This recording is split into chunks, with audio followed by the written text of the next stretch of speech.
Fala, beleza? Henrique V5 na área, trazendo mais um vídeo para vocês. Dessa vez trazendo aqui o review dessas memórias, as memórias Jazer, essas que eu fiz unboxing na semana passada. Essas também que são as memórias aí queridinhas da galera que importa hardware do AliExpress, pelo menos tá se tornando, né? Então eu resolvi trazer esse vídeo.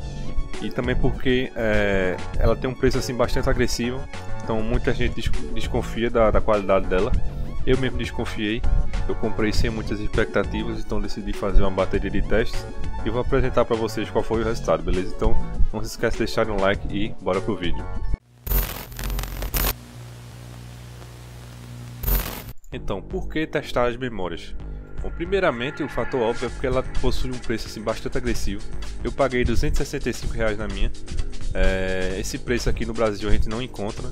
O valor mínimo que a gente consegue encontrar para 32 GB é R$600. Então ela custa menos da metade do preço de uma memória aqui no Brasil. Então assim, já levanta desconfiança.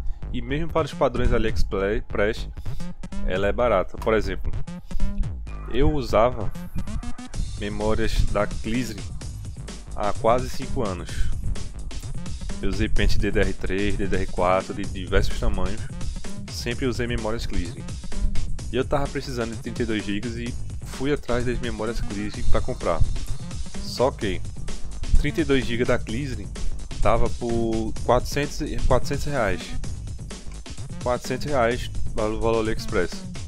Tinha outra marca também bem famosa que é a Asgard, que tava nessa faixa de preço também.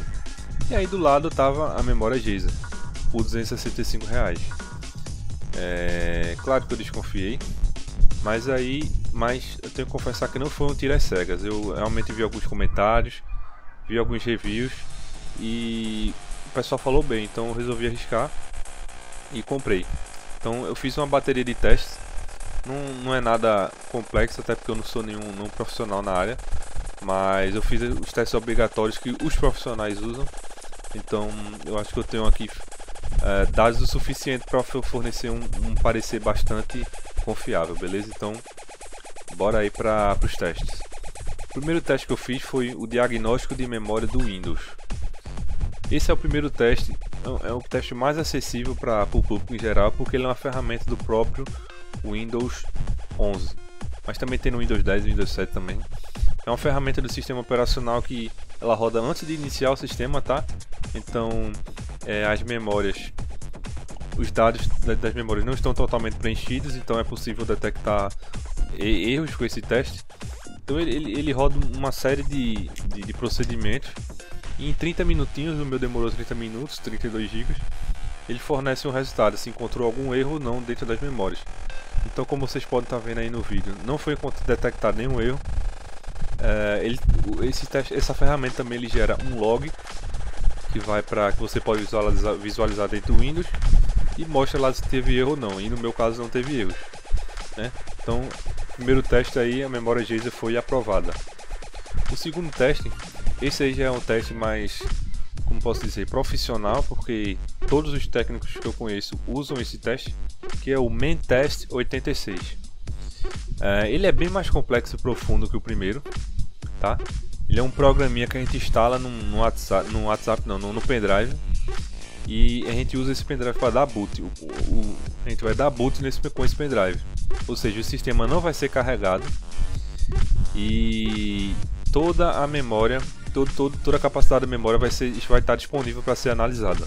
Então esse programa ele faz uma série de procedimentos, desde leitura, gravação, com diversos padrões de dados diferentes, entre outras coisas. E se a memória tiver algum defeito, ele vai apontar, né? Mesmo que seja um ou dois, ele vai apontar. Ele demora bastante porque, como eu disse, ele é bem minucioso, complexo e profundo. Aqui demorou cerca de 9 horas. Eu fui dormir, já sabia que ia demorar, então fiz de madrugada, deixei ele rodando e no outro dia de manhã, às 9 horas da manhã, ele tinha terminado. Então demora bastante. Mas assim, se você quiser ter certeza que sua memória tá em bom estado, você tem que fazer esse teste, cara. Ou pelo menos o do Windows. Então, como vocês podem estar vendo aí no vídeo, a memória Jazer passou no Mentest, cara. Elas passaram. E só por isso, cara, eu já podia recomendar essa memória, porque a gente sabe que Pelo menos quem é da época do DDR2, do DDR3, uma das maiores dores de cabeça da galera que montava PC era a memória RAM, cara, porque a gente comprava uma memória, se não fosse de uma marca assim, notadamente reconhecida como Corsair, eu acho que Kingston, às vezes até tinham memórias Kingston falsificadas, era muito fácil encontrar isso. E naquela época, cara, com memória dava muita tela azul, dava congelamentos assim aleatórios. Isso acontecia porque tinha um ou dois errinhos dentro dela e quando a gente comprava não percebia porque não usava toda a memória logo de início. E aí com o tempo a gente descobria que ela não era tão boa assim e ficava com esses problemas, né? Então era bem foda naquela época. Hoje em dia já está mais fácil e parece que a Acer veio aí para ser o novo custo-benefício da galera. Por fim eu fiz um outro teste, uma brincadeira aí de overclock. Eu não manjo muito de overclock, mas eu resolvi brincar um pouco. Só que aí apareceu alguns problemas. Primeiro que o programa Typhoon Burner, que é um programa aí muito utilizado pela galera aí que faz overclock, ele aponta além do chip da memória, ele aponta quais são os timings certos para você fazer o ajuste das latências, né? O programa não funcionou aqui no meu PC, cara, no meu sistema. Eu não sei se é por culpa do meu sistema, Windows 11 e outros drivers aqui, ou se é por conta dessa memória RAM Acer. Eu realmente não sei. Mas eu tive que usar outro programa, eu usei o programa chamado Sandra, e ele conseguiu indicar para mim qual que é o chip da memória. E o chip que veio na minha Acer é o chip Hynix, HYNIX. Esse é um fabricante bastante conhecido e bastante antigo, tá? Quem for procurar aí na internet sabe que a Corsair usava ela nas suas memórias. Eu não sei se ainda usa, mas usava. É um fabricante antigo, eu diria que é até confiável, tá? Mas assim, não é do mesmo nível que Samsung e Micron. A Samsung e Micron são aí as mais usadas. E geralmente memórias que são boas para overclock vem ou com chip Samsung ou com chip Micron. Assim, o chip Hynix não é nenhum lixo, tá? Tem outros aí que ninguém conhece e não dá para saber se presta ou não. A Hynix pelo menos é uma fabricante bastante antiga. Eu tentei subir o clock da memória, tentei subir primeiro para 3533 MHz e não ficou instável, tá? Não ficou estável. Fui reduzindo até que consegui deixar estável em 3333 MHz. E eu fiz alguns testes aí em jogos, comparando a velocidade em 3200 MHz com 3333 MHz em overclock, e realmente não houve muita diferença, tá? Os resultados ficaram na margem de erro, mas assim, eu não alterei as voltagens.